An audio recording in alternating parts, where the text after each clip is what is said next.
Welcome to Biz Help for You with host Candy Messer.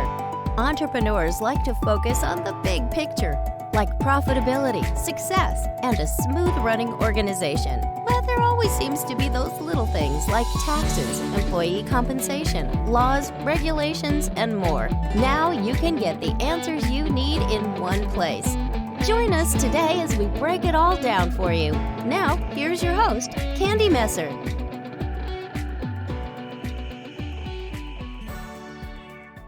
Hello and welcome to Biz Help for You with Candy Messer. Thank you for joining me today. I hope you enjoyed my last interview, and if you were unable to listen to the episode and would like to listen to the show, links can be found on my YouTube and Facebook pages, as well as multiple favorite podcast platforms. And if you'd like to receive notifications on when my podcasts have been uploaded, please like and subscribe.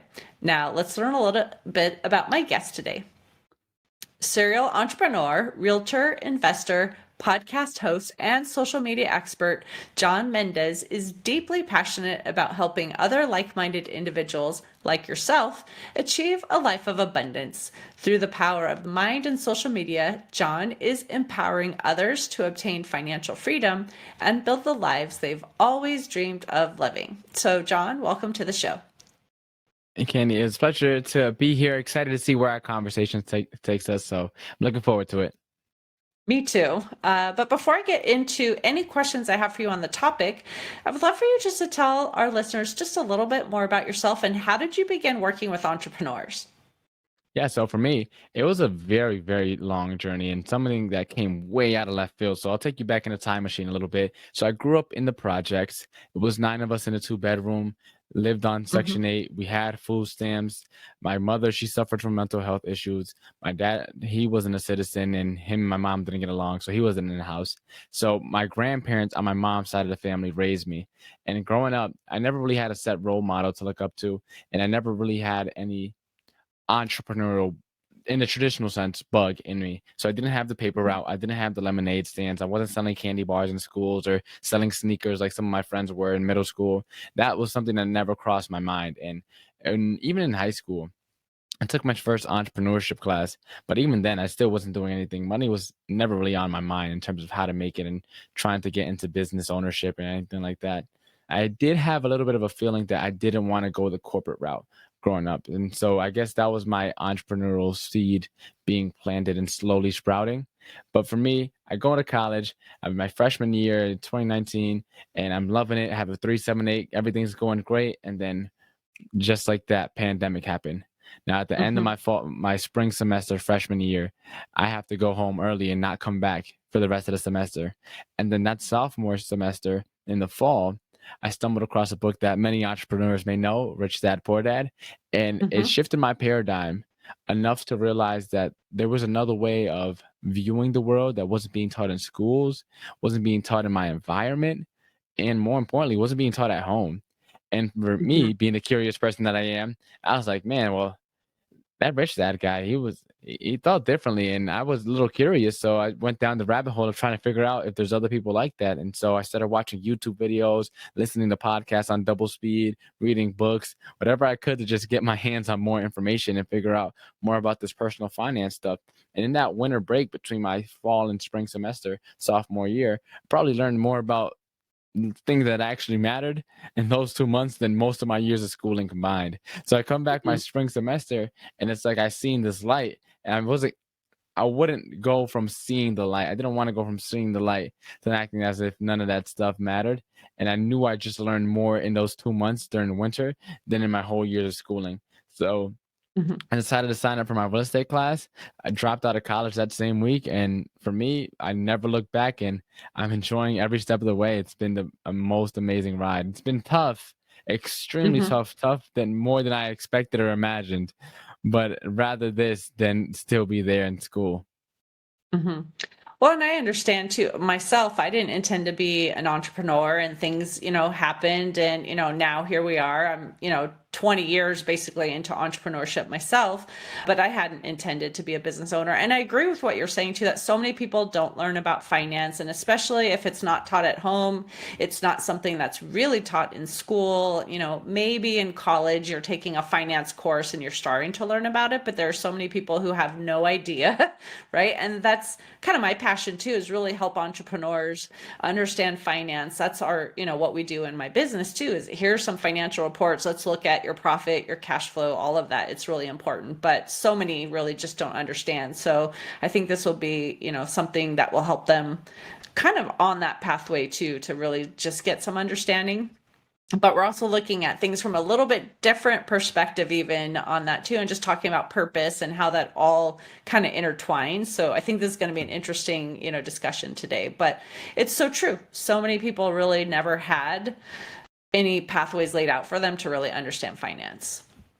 100%. And it's one of those things where navigating it on your own can be extremely hard, because now we're in a day in the guru economy, right? Where everyone's a guru and everyone is the expert and everyone has the Lamborghini and the stock portfolio and the PayPal screenshots of them making $10,000 last night on their drop shipping website. So it's like, it's a very hard world and space to navigate now, because you don't know who's who and what's what. And starting off, it can be very easy to fall into the hands of the wrong person and easily be misguided. Right. Well, not only that too, as you were saying that too, I was thinking there's a lot of people who put out an image of success, but they could be in tons of debt, right? They could be driving a great car, but they owe a lot of money on that car, right? Or they can live in a big house, but they have a huge mortgage too. So just having those things doesn't mean that you're financially savvy and that you're really as successful as maybe it looks like on social media. So, there's a lot of kind of putting it out there, an image, but that may not be really what's happening. Right? 100%. But we want to talk today too about purpose. So I wanted you to maybe just discuss with the listeners, like, why is it even important for them to find a purpose? Why is it that they can't just have their business and they're like, okay, I'm going to offer this product or service and, I'm just going to put it out there. Like, what's the importance of the purpose behind all of it? I think purpose actually isn't necessary in order to move forward. I do think it's crucial in order to get through tough times. In order to move forward, anyone can move forward, right? It's not that hard to move forward. We could all make big progress with our businesses and companies and stuff, and without having a big grand old purpose. So then that may raise the question as, John, and why on earth are you on the podcast, and why on earth are you talking to us about purpose then, if we don't really need it? But in entrepreneurship, in life in general, but definitely in entrepreneurship, we face like very dark valleys. We go through very dark valleys and very dark periods of time where everything may be going wrong, and we may be in debt. We may be running up credit cards. We may be taking out loans and borrowing money from friends and families and losing people that we once loved because they're not thinking as grand as you are and their missions no longer align with what you have in store for yourself. We go through so many ups and downs, and you may have a relationship that's on the verge of breaking and separating because you have this business that you're running that needs to get the attention to grow, but you also have a partner down the other side of things. Like, there's so many stuff that you have to juggle as an entrepreneur just in business world alone. And then on top of that, to juggle your personal life, there's a lot that you can go through. And then on top of that, life hits you with one curveball. Now you get cancer, or you get sick, or you lose a loved one, or you get you have a baby, or someone gets pregnant, right? You get this crazy curveball. So now not only are you trying to juggle and figure out your business, and not only is your life currently spiraling downhill, but then you get hit right upside your head, and now you got all these things at the same time. That's where having a purpose matters. That's where you need a purpose. And the worst things that happen to us are the things we never prepare for, because you can't prepare for life. You can prepare, you can watch your finances and stuff like that, right? You can save your money, but if two of your family members, both pass away, and now you have to pay for their funerals, and then one guy gets sick, and then you get injured, so you can't work, and boom, all that preparation, all the stuff that happens that hits us the hardest as things we had that hits us out of left field, right? We could prepare as much as we we possibly can, but when lights hits us, what's going to be that thing that keeps us standing? Because a lot of our deepest our deepest, darkest, biggest battles that we face are walked alone, right? Not because people aren't on our side to help us, but only you can carry your cross, right? Whatever that may be. whatever struggles you may be going through. And so it's like, if you don't have that purpose when life hits you, and it will eventually hit you, don't be naive enough to think that you can walk through life and not get hit. It will hit when that time comes. That's why purpose is so important, because it helps you get through those times. It helps you make it see to the other side. It helps you get through Mm-hmm. that valley of despair that all of us entrepreneurs inevitably, in some way, shape, or form go through. That's why having a purpose is so important. Mm-hmm. That's a good way to look at that too. So let's talk about then passion too, because I know from information that was provided to you, believe that passion and your why, which I always hear people say, you should have your why and understand why you're doing what you're doing. How do Yeah. those lead you astray? Yeah, so just like most things in life, too much of anything could be bad, right? So too much water, no matter how hydrated we think it may be making us, can drown you, right? Too much, kale and spinach, no matter how healthy of a diet you think you're eating, could really mess up your digestive tract, right? So too much of anything is anything good is a bad thing. And so with your passion, I'll start off with that one because it's a lot easier to describe. If you look up the dictionary definition according to Oxford, passion is a barely controllable emotion. So if Mm, you make passion your North Star, that is a barely controllable emotion that you now have at the center of your core of your very being that orients you in the world. And so now, if you have something that you barely control, it's the equivalent of building a house on sand. You still have mm, the beach views, but you're only one high tide away for everything to start crumbling down. So, yes, passion is a great motivator, it's a great fuel to get you going and get you running. But if that is the thing that orients you, that centralizes you, right? That's where it can lead you astray. When you put it mm-hmm, at the center of everything. So use it as a fuel, but if you put it in the center, and for example, most relationships that are built on passion end up in divorce because eventually the mm-hmm, passion fades. So when the passion fades, what's left? What's in? Is there mm-hmm, any actual substance there? Passion is just another emotion, like every other emotion. It will come and it will go. And so, if that is the center of everything, eventually it will go just as quickly, if not quicker than when it came in. So, you have to be prepared for that. And then, as for your why, if you ask most people what their why is, most of the time they'll answer with someone other than themselves. And the problem with that is that you can easily find yourself trapped living the life of someone else, living lives for other people instead mm-hmm, of living your own life. Now, for example, let's say you're a parent. Let's say you have kids and you're starting this entrepreneurial journey and you want to make the best life for your kids and make sure you have the most outstanding business that you make and can make sure your kids grow up in the best schools and go to college and live the life they always wanted and make sure they never have to go without and never have to struggle. And then boom, your kids leave the nest just like that. Everything that you worked so hard to build and fight for is now out the window in a mm-hmm, second. And now you're stuck in this midlife crisis where everything that you were doing everything for now doesn't rely on you, now doesn't need you. And now you have to figure out what's the meaning of all this because your reason for doing everything just flew out the door. And so mm-hmm, when you have other people be your why, that can lead you astray because unless you are the center of why you do what you do, you can't show up for other people in the way you want to. And as I said, your why is good for fuel, it's good to get you going. But if, as I said with that one, if you have it as the thing that orients everything, that is at the center of everything, then you're only one high tide away from being left with your house crumbling to the ground. mm-hmm. Well, and it's interesting to look at it that way too, because so many people here, right, when you're starting your business, you start a business based on the passions that you have, right? So you enjoy getting up in the morning and doing your job. And then you always hear like, well, you have to have that why so you know who you're serving and why, and it gets you going, so to have kind of your perspective on that, is kind of counterintuitive, but I think it's actually interesting to look at it that way too, and figure out that that may not be, exactly what you need to do. And that's why I love having this podcast too, is getting people's ideas and concepts and sharing that information, because we really need to analyze what are we being told and is it really the best, for us in our situation. So thank you for sharing that.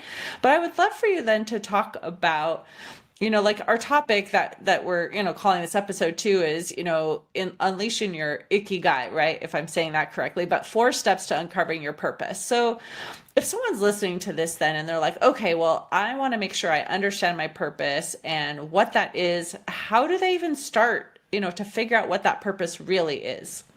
Yeah, so for a little bit of context, the concept Ikigai, which you pronounced amazingly, is not something Thank that you. originates from me. It actually originates from Japan and something Hmm. about Eastern philosophy. They have a amazing way of just like making everything like extremely simple, which takes extreme amounts of skill to do because it's easy to word ramble and just throw a lot of jargon. But to get things that are just simple but pack so much value is insanely hard. And so Ikigai stands for your reason for being. And the place where this originates from, the people there have the longest life expectancy. So they're clearly doing something right. And so, with your reason for being, it's pretty much 4 circles that intersect. And at the intersection of all 4 circles is pretty much your reason for being. So, I'll break it down for you the quick way, and then we can dive deeper later. So, circle number one, what you love to do. What would you do for the rest of your life if no one paid you a single penny? Circle number Hmm. two, what does the world need? What are all the problems you feel compelled to solve? Circle number three, what can you be rewarded for? A lot of times you do a lot of charity work and stuff that fulfills Hmm. the heart, but doesn't fulfill the pockets. We still need to keep the lights on and pay the bills. And circle number four is what are you good at? Or what I like to say is what do you have the aptitude to be good at?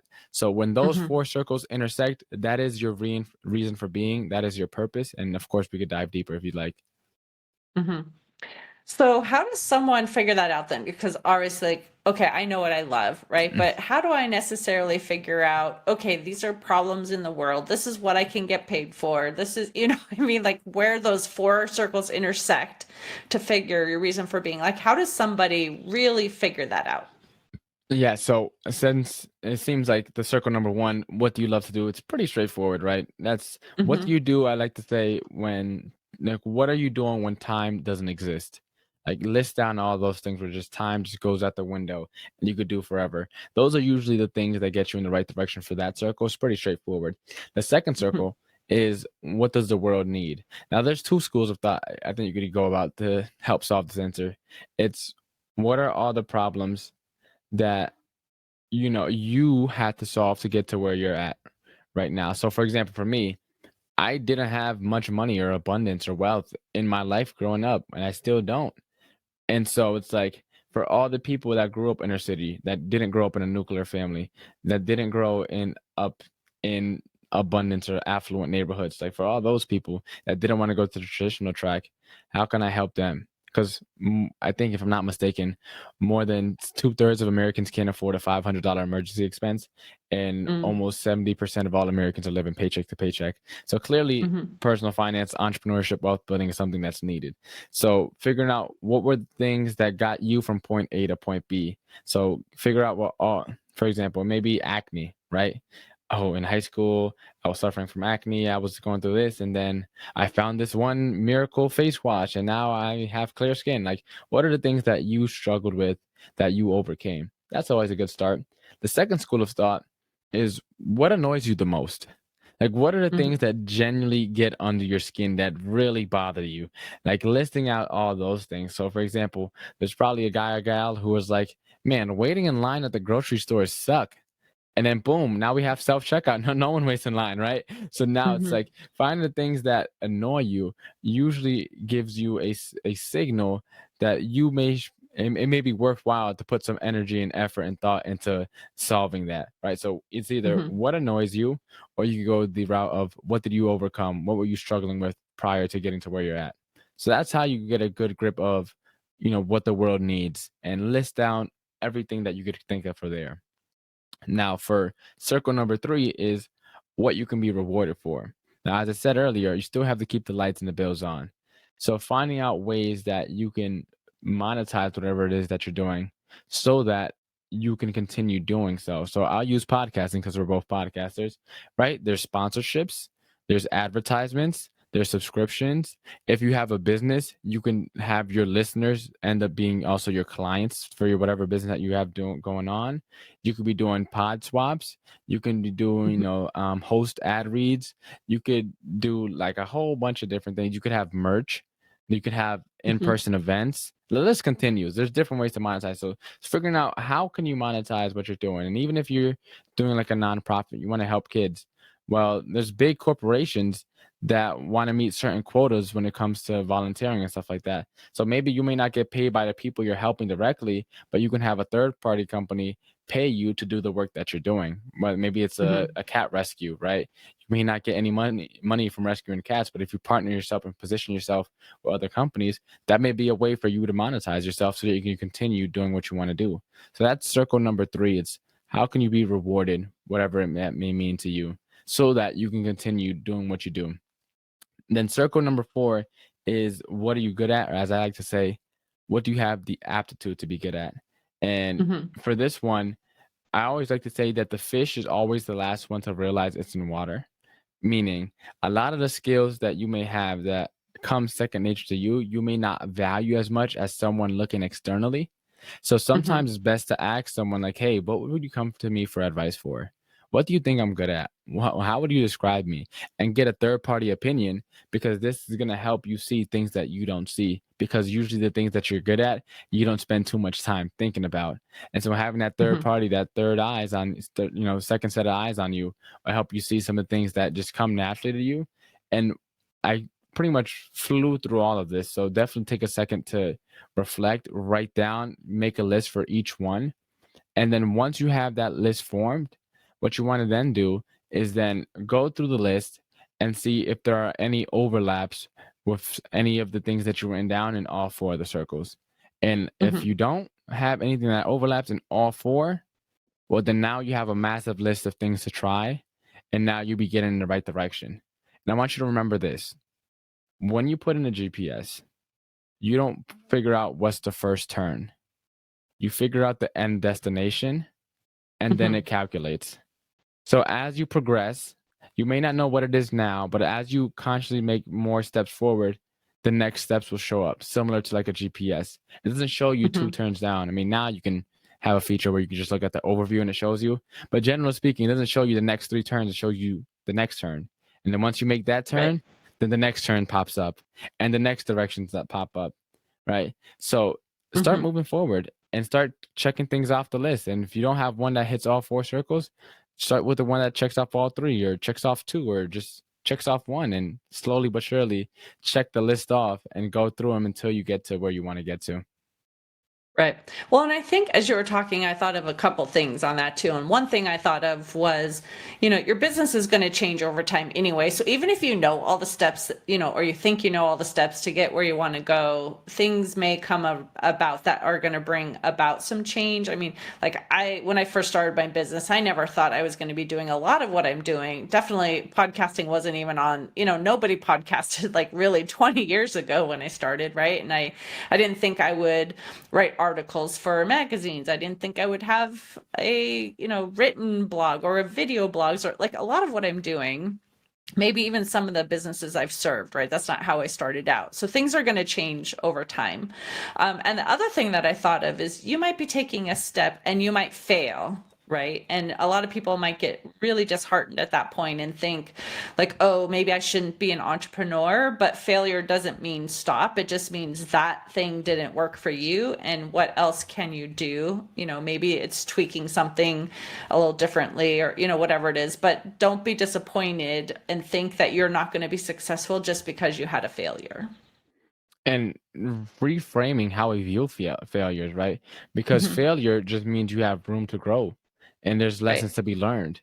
So as long as you're moving, you're still living, right? It's the person that is already knows everything and accomplished everything. It's like when you have that 100%, when you have that perfect score, there's no room for growth. And us as creatures, as humans, we need to continuously strive forward, and there's nowhere to strive forward for, nowhere to go forward for. It's a pretty dull life. So it's like be happy that you failed because now there's lessons to be learned for the next time. Right. And so reframing how you view failure, you can never lose unless you quit. That is the only way to Right. lose because it's either you win or you learn. That's it. Hmm. Every failure is just a learning lesson. So what could you learn and take away? And when you reframe it like that, you shift your perspective, you then become a lot more courageous, because now it's either I'm going to win, which is great, or I'm going to learn and grow, which is even better. Hmm. So it's either Right. it's a win-win outcome no matter what ends up happening. Despite it may not play out the way you drew it up. The plan it may not go as you planned or you originally set it up, but it's always either win or grow. In both cases, Right. it's a great outcome for you. Exactly. And one of the things that I was also thinking of while you were mentioning that too is like finding a mentor, right? Because there are people who've been there, made mistakes that can help you learn even from their own experience. So if you can have a mentor that you can ask questions of and get feedback from, especially if you're newer in entrepreneurship or you don't know other people who are entrepreneurs where you can kind of bounce ideas off of, I think that's really, really helpful as an entrepreneur to have that person. Yeah, and like they say, a smart man learns from his mistakes, but a wise man learns from the mistakes of others. So you can tell Hmm. who the innovators are because they usually have an arrow in their back, right? Mm. Don't go out in the battlefield before finding who has the arrows in their backs, because the people who have the arrows in their back, they already went through it, right? So if Hmm. you can avoid going through the arrows by following someone who's already, gone through it, that's just gonna hyper fast track your progress, because now it's you can skip all the obstacles and the hurdles that they had to go through, and now you can take strides and leaps and bounds off the gate because you have that person to guide you and help you avoid all the mess ups that they had when they were on their journey. Hmm. Exactly. Well, I know this has been informative. I'm sure people are learning just from hearing, this discussion and thinking about the four things and where do those four things intersect and figuring out, that's kind of your reason for being. But I know we're running out of time. So I wanted to ask if you have an offer that you would like to share with our listeners and how can they connect with you if they want more information? Yeah, definitely. So at the time being, my ebook is currently being revamped, but if you go to bit.ly/, Ikigai free gift, if I'm not mistaken. I'll double check that because, as I said, the link is being edited right now. Everything's being revamped. Hmm. But there's a little quick ebook that I created for anyone that's struggling to find their purpose and wants a little bit of help finding it. They could go there. And in terms of finding me, for the time being, while I get revamped, anyone goes to www.walk2wealth.com. Again, that's walk2wealth.com. That's pretty much my entire show, is helping people who don't want to take the traditional track, that want to get into entrepreneurship and didn't have this knowledge in going into it, to help them go from that to building their wealthy, abundant life. So go to walk2wealth.com. That's where you can check out the podcast in the time being while I revamp the ebook. Perfect. And we'll put everything in the show notes too. So anything that's been provided for us, we'll put there so people can find the information and reach out to you as well. So thank you so much, John, for being a guest on my show and sharing your thoughts on this topic. I really appreciate it. My pleasure. It was an amazing conversation. I hope it brought a tons of value to your listeners. Thank you. And to you, the listener who's tuning in, thank you so much for taking the time to listen into this episode. I hope you found our discussion interesting on the topic of unleashing your Ikigai, 4 steps to uncovering your purpose. If you have additional questions or comments, be sure to reach out to John or send me a message at media@abandp.com. I hope you can join me for my next interview. And remember, you can connect with me on Twitter, Facebook, and LinkedIn. And my website is abandp.com. You can also find my show, Biz Help for You, posted on several favorite podcast platforms, including iTunes, Google, TuneIn, Stitcher, iHeartRadio, and Spotify.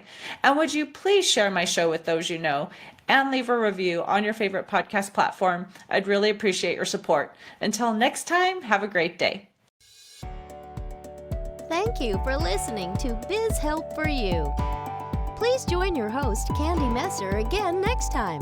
Have a terrific day.